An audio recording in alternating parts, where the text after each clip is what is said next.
married Sarah on a summer day. There were no clouds in the sky, and Papa picked up Sarah in his arms and whirled her around and around, her white dress and veil surrounding them like the summer wind. Caleb was so excited and happy, he burst into tears. Everybody was happy. Stand on that stump, Caleb. Anna, you next to him. That will be a good family picture. Joshua, the photographer, looked through his big camera at us as we stood on the porch squinting in the sunlight.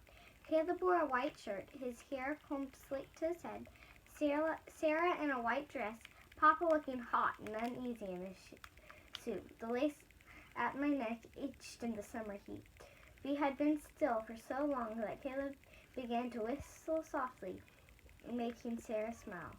Far off in the distance, Nicky and Lottie walked slowly through the dry prairie grass. They walked past the cow pond nearly empty of water, past the wagon, past the chickens in the yard. Nick saw us first, then Lottie, and they began to run. Caleb looked sideways at me as I jumped the fence and ran to us, lining up to stand between Sarah and Papa as if they wanted to be in the picture too. We tried not to laugh, but Sarah couldn't help it. She looked up at Papa and he smiled down at her. Then Joshua took a picture of us laughing, Papa smiling at Sarah. Joshua laughed too. Your aunts will like the picture, he told Sarah. Sarah fanned herself. They hardly know what I look like anymore, she said softly. I hardly know what they look like anymore. I looked at Caleb.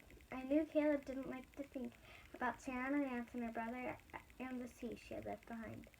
It's Maine you came from, isn't it? Said Joshua.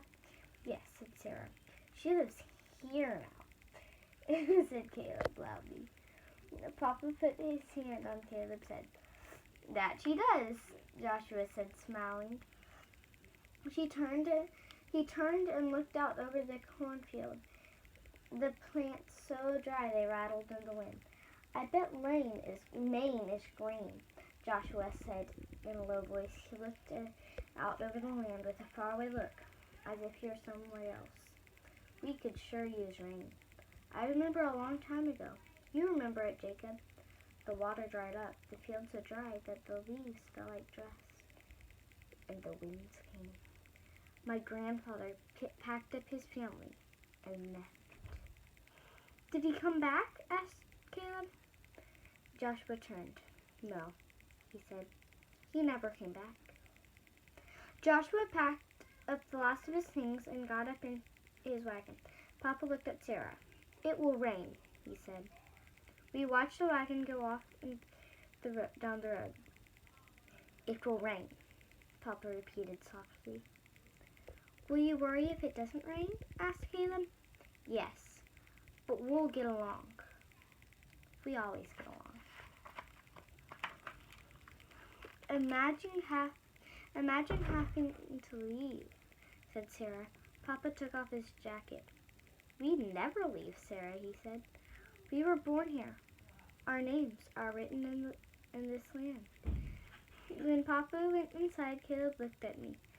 I knew what he was going to say, and I didn't want to hear it. Sarah wasn't born here, he said. I picked up a pail of grain for the chickens. I know that, Caleb, I said crossly. Papa knows that too. Caleb took a stick and bent down in the dirt. I watched him write Sarah. He looked at me. I'm writing Sarah's name in the land, he said. You can't even spell, Caleb.